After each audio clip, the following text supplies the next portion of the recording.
मंच पे उपस्थित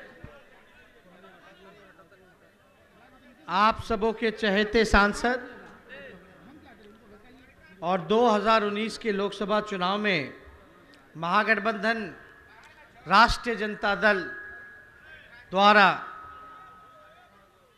फिर से हम लोगों ने उम्मीदवार बनाने का काम किया है जनाब बड़े भाई सरफराज जी,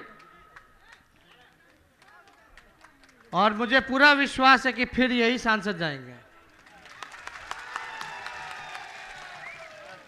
नरपतगंज के विधायक अपने अनिल यादव जी, सुखदेव पासवान जी, कारी शोहेब जी, शहनवाज आपके जो विधायक हैं जोगीहाट के, नौजवान हैं और बोलते भी अच्छा हैं, और मुझे पूरा विश्वास है कि आप लोगों ने जिन उम्मीदों के साथ इनको विधायक चुना था, ये उस प्रकार से आप लोगों का सेवा कर रहे हैं। मणिकांत यादव जी, महेंद्र सरदार जी, चुनावी सभा है इसलिए समय कम होता है, हेलीकॉप्टर का परमिशन रहता है, चुनाव आयोग का नियम कायदा होता है, एक सीमा होती है, तो हम लोग तो सीमा का उल्लंघन नहीं करते हैं। इसलिए बहुत लोग हैं जिसका नाम बोलना था, बोल नहीं पा रहे हैं, उसमें समय चला जाएगा, 10-15 मिनट ही है मेरे पास।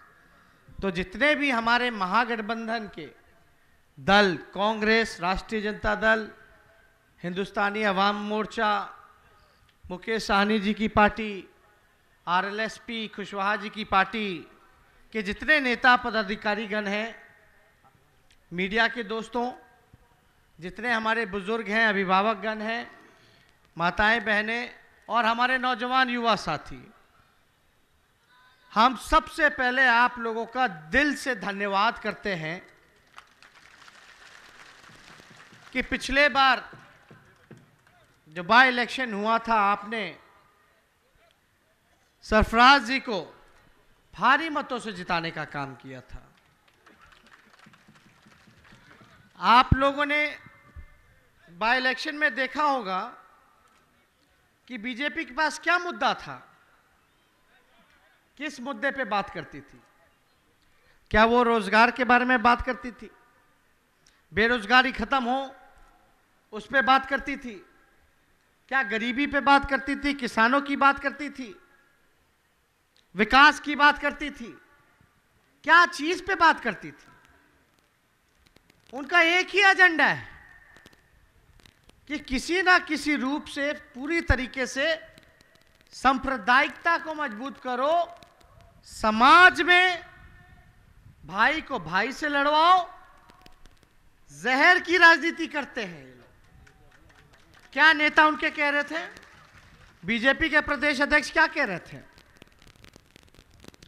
अरे कोई प्रदेश अध्यक्ष किसी पार्टी का खुद को कहते दुनिया का सबसे बड़ा पार्टी, कितना करोड़ मेंबर बना लिए, लेकिन वोटवा उनको दिल्ली से उतना आया नहीं, मेंबरें लोग नहीं वोट देता था, वो अलग बात है। हम इतना कहना चाहते हैं कि चुनाव में क्या बोला गया कि सरफराज जी अगर चुनाव जीत जाएंगे तो आईएसआई का अड्डा बन जाएगा। बोला था कि नहीं बोला था? कहां है भाई? ढूंढिए, ढूंढिए ना, उनको पूछिए कि क्या हुआ। ये जो देशभक्ति का सर्टिफिकेट लोग देने लगे हैं, ये लोग अपने गिरबान में झांक के देखें, ये लोगों का इतिहास क्या है। ये गॉडसे के या गोवलकर के वंशज हैं, अंग्रेजों के गुलाम रहे, अंग्रेजों की गुलामी कर रहे हैं। ये नागपुरिया वाले लोग जो अपने हेडक्वार्टर में, मुख्यालय में तिरंगा नहीं फहराते हैं, जो भारतीय सेना का मोहन भागवत बिहार आते तो अपमान करते हैं।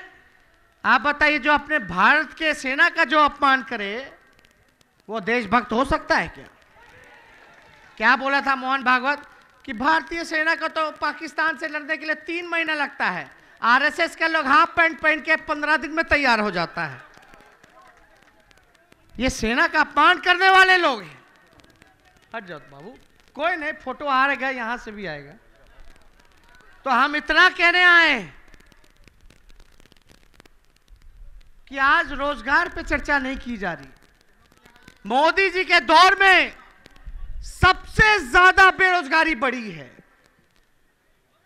क्या वादा किया था?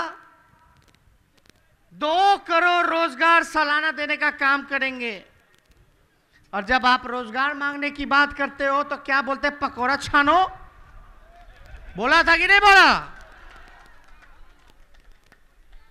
क्या और क्या वादा किया था कि 15-15 लाख रुपया हर एक के खाता में दे देंगे, स्विस बैंक से ले आएंगे और सबको 15-15 लाख रुपया खाता में दे देंगे। हम इतना कहना चाहते हैं, अगर घर में, परिवार में गरीबी है, आर्थिक रूप से लोग कमजोर हैं, गुर्बत है, बेबसी है, मेरे पास अगर किसी नौजवान के पास रोजगार नहीं मिल रहा, भले ही इंजीनियर और डॉक्टर का डिग्री हो, लेकिन घर में तो किसी को, परिवार के लोगों को भूखा देख करके नहीं ना रहेगा भाई। तो हम इतना कहना चाहते हैं, मोदी जी, आपने जो 2 करोड़ का जो वादा किया था वो तो नहीं पूरा कर पाए। पकौड़ा बेचने की बात करते हो, छानने की बात करते हो। हम तो डिग्री लेकर भी भारत का नौजवान, बिहार का नौजवान अगर नौकरी नहीं मिल रहा, घर में पेट, परिवार को पालने के लिए पकौड़ा बेचने के लिए भी तैयार है। लेकिन जो 15 लाख का जो वादा किया था, कम से कम उसमें से 2-3 लाख रुपया बोनी करा दीजिए। भाई पकौड़ा का दुकान कैसे खोलिएगा? ठेला चाहिए, जगह चाहिए, सामग्री चाहिए, कि ऐसे ही तो उसमें से 2 लाख रुपया बोनी करा दीजिए ताकि ठेलो खोल ले। लेकिन भाई बात समझ में आएगा नहीं कि 2 करोड़ रोजगार अगर पकौड़ा बना करके मिलेगा तो पकौड़ा क्या खाएगा? 5 साल में 10 करोड़ लोग पकौड़ा छानेंगे, तब तो घरे घर मिलेगा पकौड़ा। तो दुकान कहां से चलेगा भाई? जब घर में पकौड़ा मिल रहा हो तो बाहर कौन खरीद के खाएगा? तो पकौड़ा का दुकान चलेगा? क्या हो गया फिर? और ऐसा लगता है कि मोदी जी के आने के बाद जो है कि पकौड़ा लोग छानना शुरू किया है। लगता है मोदी जी से पहले तो कोई बेचबे नहीं करता था। क्या बात करते हैं आप लोग?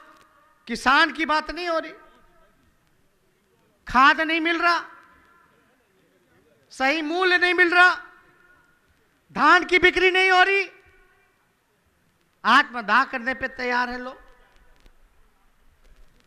अमीरों का, पूंजीपतियों का कर्ज माफ कर दिया जा रहा है, और जो बेचारे किसान हैं, ये देशी किसान का है। किसान दिल्ली जंतर मंतर जाते हैं, नंगे होकर के जाते हैं, लोट पोट करके जाते हैं, लेकिन मोदी जी के पास मिलने का समय नहीं। लेकिन प्रियंका चोपड़ा के शादी में जाने का समय है कि नहीं? लाठी डंडा क्या क्या नहीं मारा लोग किसान को, लेकिन उनका कर्ज नहीं माफ किया गया। देखिए बात समझिए, लालू जी ने पिछले बार ही आप लोगों को सावधान किया था कि हमारा देश एक रहेगा या टूटेगा। आज जो चुनौती है, ये सरफराज जी की अकेले की लड़ाई नहीं है भैया। ये जो आने वाला जो समय है, होशियारी से लेने वाला समय है। ये जो लड़ाई है, वैचारिक लड़ाई, ये जो वैचारिक लड़ाई है, आप समझिए कि हमारा संविधान रहेगा कि नहीं रहेगा, हमारा देश रहेगा कि नहीं रहेगा, या देश टूटेगा, इसकी लड़ाई है। हमें अपने संविधान को बचाने का काम करना है, हमारे जितने संवैधानिक संस्थानें हैं उसको बचाने का काम करना है, लोकतंत्र को बचाने का काम करना है। और ये सच और झूठ की लड़ाई है, धर्म अधर्म की लड़ाई है, गरीब और अमीर की लड़ाई है, न्याय और अन्याय की लड़ाई है। इसलिए देश हित के लिए आप लोग गोलबंद होकर के महागठबंधन को जिताने का काम कीजिए। लालू जी, राहुल जी लोगों का हाथ मजबूत करने का काम कीजिए, तो मजबूत होंगे